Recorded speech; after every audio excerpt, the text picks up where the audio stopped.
Bom dia, a paz do Senhor Jesus, sejam todos bem-vindos, sejam todas bem-vindas a mais um Devocional Karine e Fábio, Fábio e Karine. Fala, meu povo, sexta-feira hoje. Sextou!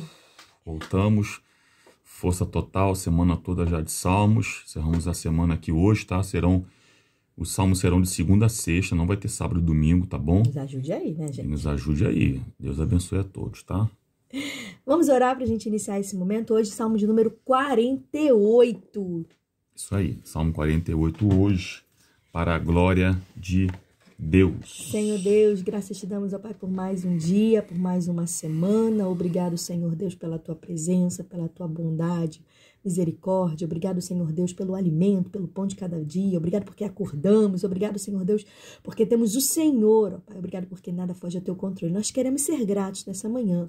Toma, Pai, esse momento agora de devocional, de leitura da tua palavra. Fala conosco, Senhor Deus.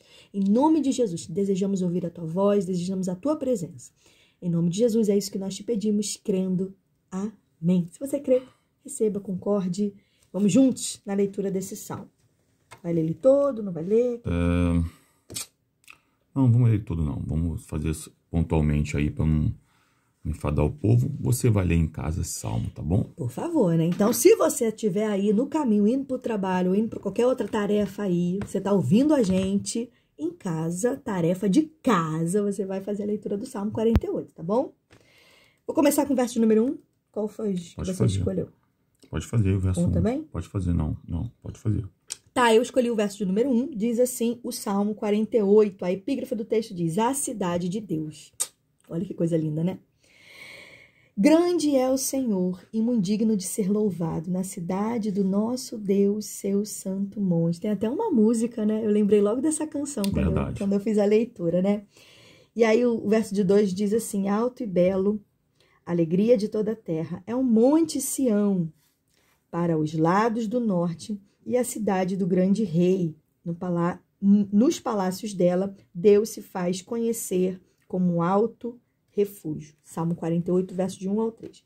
Irmãos, o que eu aprendo aqui? O que eu entendi aqui fazendo a leitura desses 3 primeiros versos? A grandeza de Deus, ela é algo que requer, a grandeza de Deus, ela requer que ele receba louvor da sua igreja. Então, guarde isso.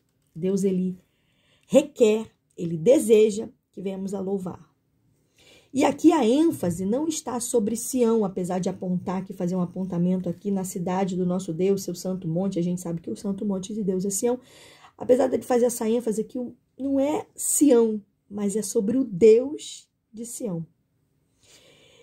Onde Deus ele é louvado? Aqui está mostrando que é no Monte Santo, que é em Sião.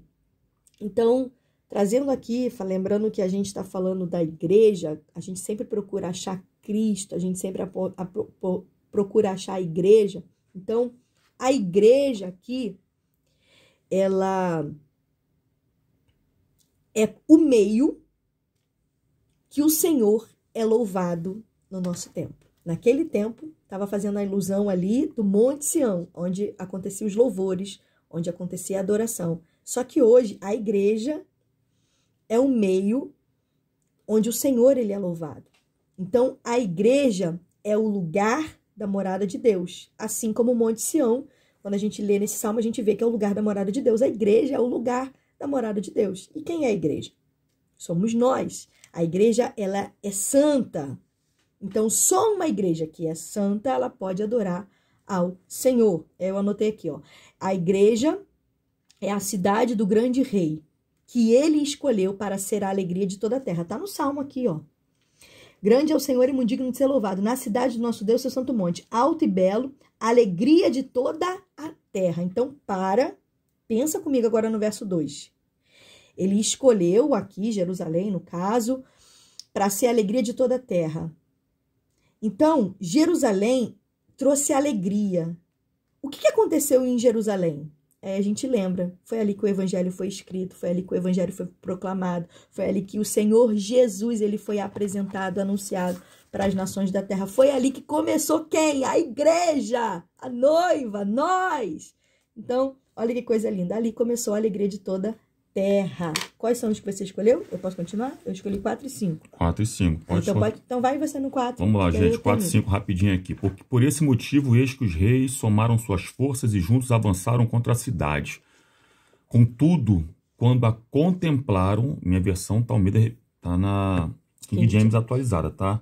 Quando a contemplaram, ficaram pasmos e fugiram aterrorizados. Deixa eu falar rapidamente algo para o seu coração aqui, tá bom? Esse hino aqui continua sendo um hino de exaltação a Deus. Parece que é uma perícope de salmos que exaltam demais a Deus, sua grandeza, sua força, sua majestade, etc. E o que ele diz aqui no verso 4 e 5 é importante. Por esse motivo, eis que os reis somaram suas forças e juntos avançaram contra a cidade. É uma confederação real de pessoas, de reis, pessoas de grande porte, de grande influência, que estão agora se juntando para tentar acabar com o povo de Deus. E o verso 5 diz assim, ó, contudo, ou seja, porém, entretanto, quando a contemplaram, ficaram pasmos e fugiram aterrorizados. O verso 6 ainda completa, ali mesmo o pavor os dominou, contorceram-se como a mulher no momento de parto, ou do parto. Então, quero deixar aqui para você uma coisa muito séria. É um conjunto de pessoas grandes que somaram suas forças, mas se frustraram. Ou seja, o que Deus fez? Deus conservou inabalável o lugar que ele estabeleceu. Porque Deus escolhe lugares e os garante intactos. Meu Deus, é forte. Deus escolhe lugares e os garante intactos.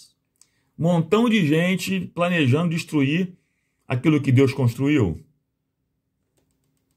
Vim te dar uma informação aqui, ó. Não vão conseguir. Pior, a punição deles é sentir como se tivesse dores de parto numa mulher. Isso é sério, tá? Isso é sério demais.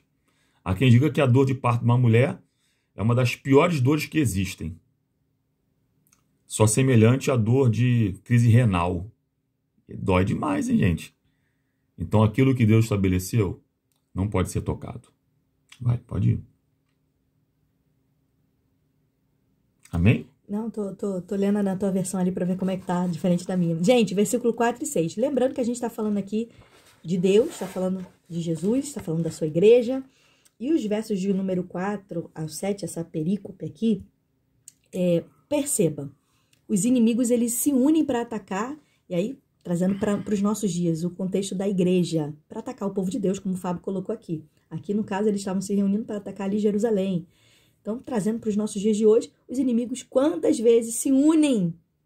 Tem gente se unindo para atacar quem? O povo de Deus. Só que eu acho tão lindo a Bíblia, e dá vontade de rir, gente, porque é tão bom, porque a gente já sabe o final da história, né? Então, eles se unem, mas da mesma forma que eles se unem para prejudicar, eles vão ter que fugir. É isso que acontece quando você lê. Da mesma forma que eles se unem para prejudicar, eles vão fugir. Eles ficam com medo, verso de número 5, ó. Quando viram, se espantaram e ficaram com medo e fugiram apressados. Sabe o que eu aprendo aqui?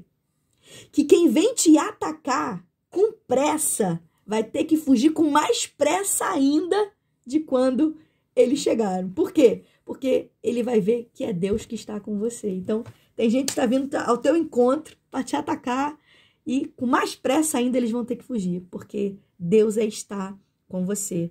Deus é o dono da igreja. Não há ninguém que vem contra a igreja. As portas do inferno não prevalecem contra a igreja do Senhor.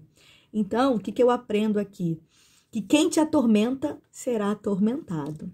Serão vencidos pelo terror.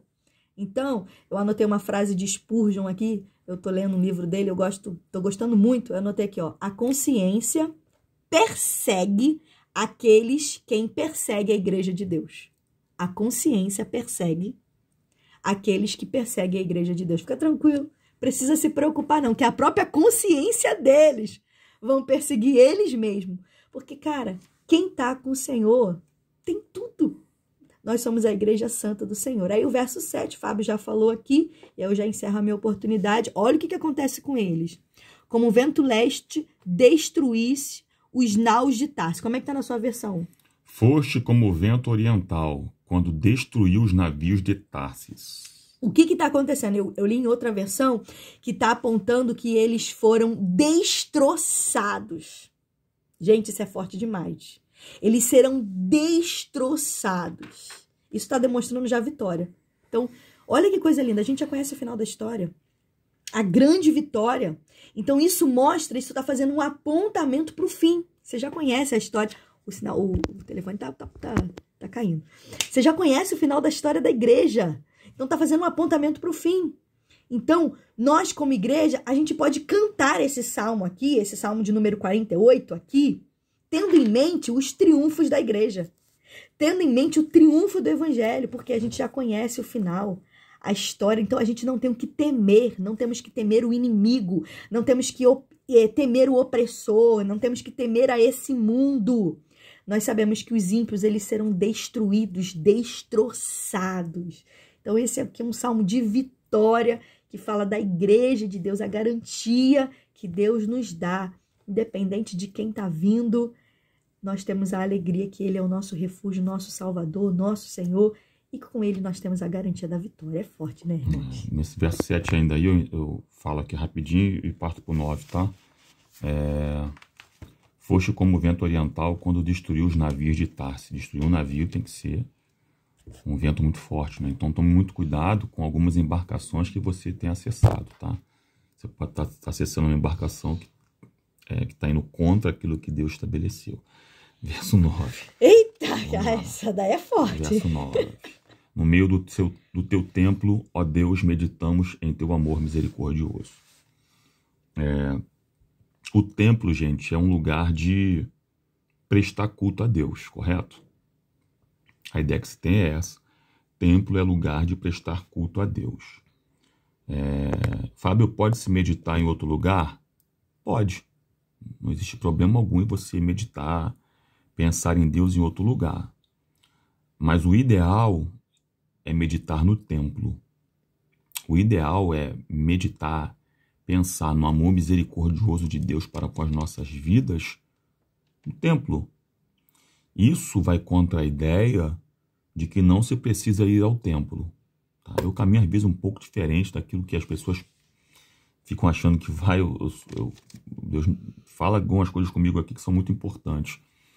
Então, gente, quer um conselho de verdade? Não fica em casa não, vai para o templo. Meu Deus. Não fica fazendo, desculpe o termo que eu vou usar, Cristo em casa somente, não. Vai para o templo. Medite em casa, mas continua indo para o templo. O templo é lugar de meditação. O templo é lugar de adoração. O templo é lugar de encontro com o Deus do templo. O templo é lugar de congregar, de relacionamento interpessoal, mas principalmente de relacionamento com o Deus do templo. Não perca essa oportunidade, não. Vai chegar um tempo onde as pessoas vão querer ir ao templo e não vão conseguir mais ir. Vai chegar um tempo na humanidade que as pessoas vão querer buscar, mas não vão conseguir achar mais. Invocar o Senhor enquanto está perto. O templo é um lugar onde é seguro contra os inimigos.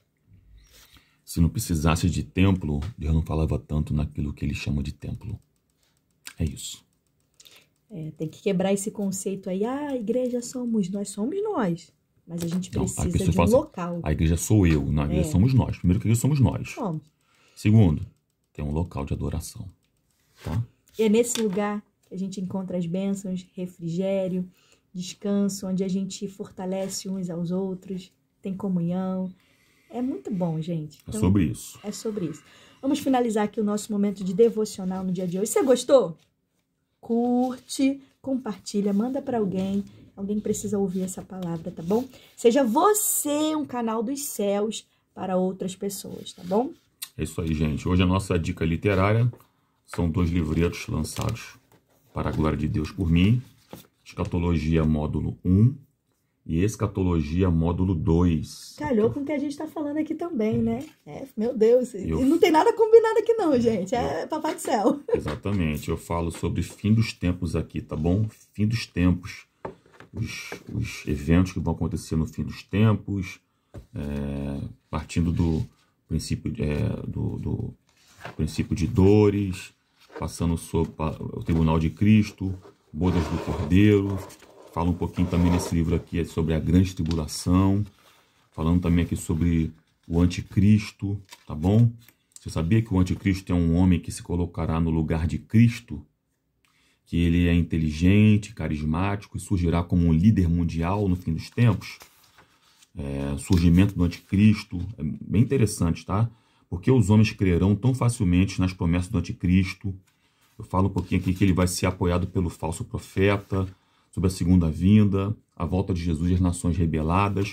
São livretos que a gente tem disponível também no nosso acervo aí, tá?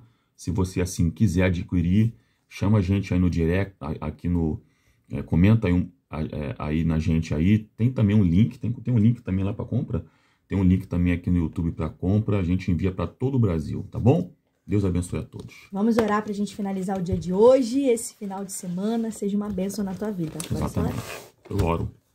Senhor Deus, te agradecemos mais uma vez e louvamos a Ti por tudo aquilo que o Senhor tem feito por nós. Muito obrigado por ter, ó Pai, nos ajudado nessa jornada bíblica, meu Pai, que tem estabelecido aqui, que teu povo tenha um ótimo final de semana e que na segunda-feira nosso encontro marcado aqui 6 e 7 da manhã, para que nós possamos iniciar essa semana com a Tua palavra. Muito obrigado por tudo, em nome de Jesus. Amém. Amém. Graças a Deus. Deus abençoe, gente. Gente, beijo, paz de Cristo. paz de Cristo a todos vocês.